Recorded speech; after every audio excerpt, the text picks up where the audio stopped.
Assalamualaikum warahmatullahi taala wabarakatuh. Nama saya Irma Sadati Alawiyah, kelas G4 Manajemen. NIM saya 10 12 19 90. Saya berasal dari Universitas Teknologi Digital. Di sini saya akan mengerjakan tugas SPAI, yaitu tentang tauhid. Tauhidullah terbagi menjadi 6 bagian. Yang ke-1 makna tauhid, yang kedua keutamaan tauhid, yang ketiga rukun syahadat tauhid, yang keempat macam-macam tauhid, yang kelima syarat syahadat tauhid, yang keenam pembatal syahadat. Yang ke-1 makna tauhid, mengesankan Allah dalam hal rububiyah, nama dan sifat, serta dalam hal uluhiyah, ibadah. Yang kedua keutamaan tauhid, terdiri dari 1. Para rasul diutus untuk menyampaikan tauhid. Yang kedua, tauhid inti dakwah para rasul. Yang ketiga, tauhid merupakan hak Allah atas hambanya. Yang keempat, Rasulullah SAW diperintahkan untuk memerangi kaumnya hingga mereka bersyahadat. Yang kelima berat timbangannya daripada langit dan bumi. Yang keenam, menjadi haram harta dan darah seseorang. Yang ketujuh, menjadikan seseorang masuk surga dan haram masuk neraka. Yang kedelapan, mendapat syafaat Rasulullah SAW. Rukun syahadat tauhid ada 2 bagian.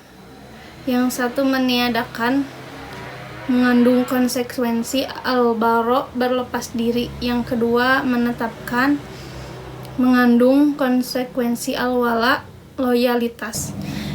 Pembagian tauhid terbagi menjadi 3 bagian. Yang ke-1 tauhid ar-rububiyah.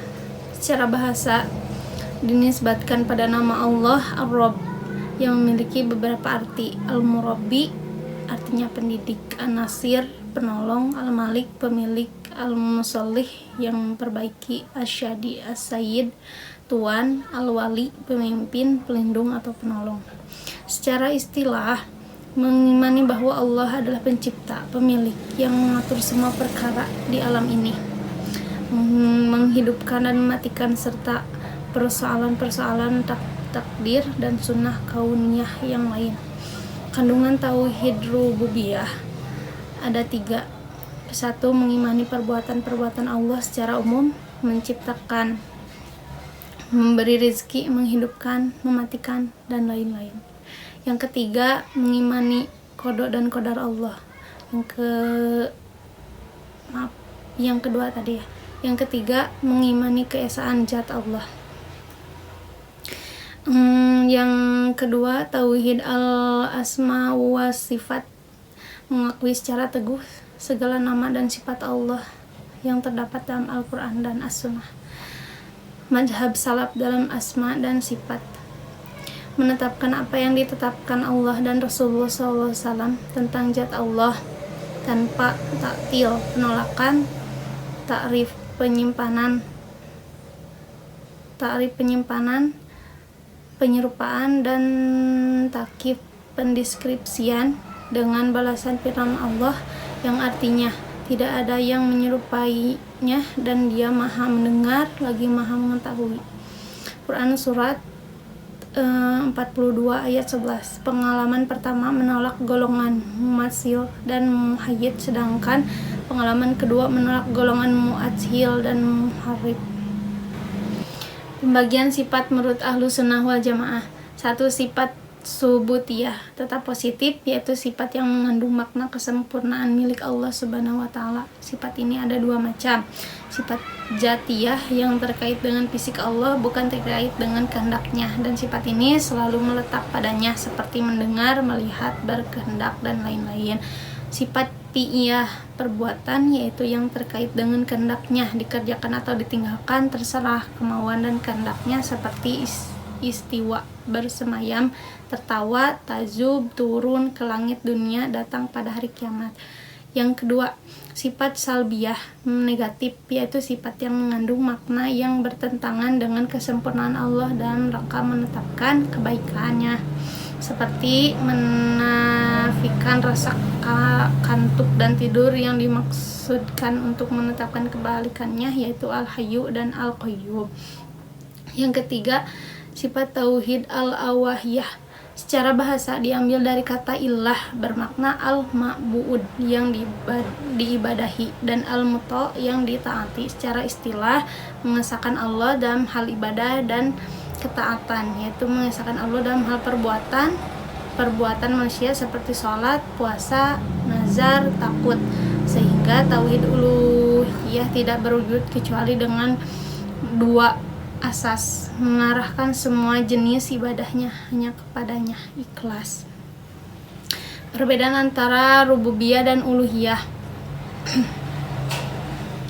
Perbedaannya adalah yang ke satu, perbedaan dalam hal asal kata. Rububiyah dari kata ar-rabb, uluhiyah dari kata al-Allah.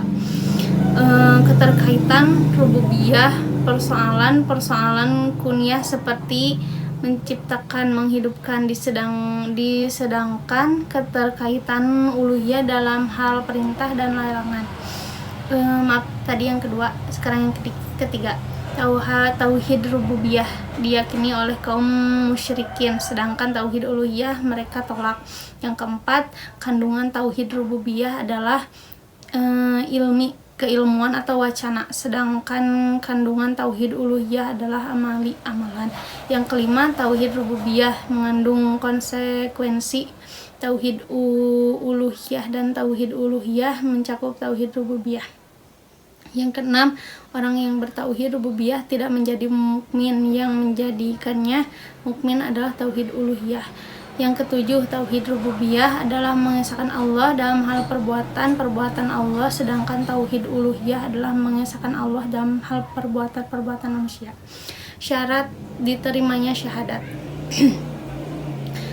Yang ke satu, mengetahui makna dan maksudnya dengan kedua dimensinya, baik dari segi peniatan la ilaha, tiada Tuhan, maupun dari segi penetapan illallah, kecuali Allah, jadi tidak ada Tuhan yang berhak disembah kecuali Allah Subhanahu wa Ta'ala.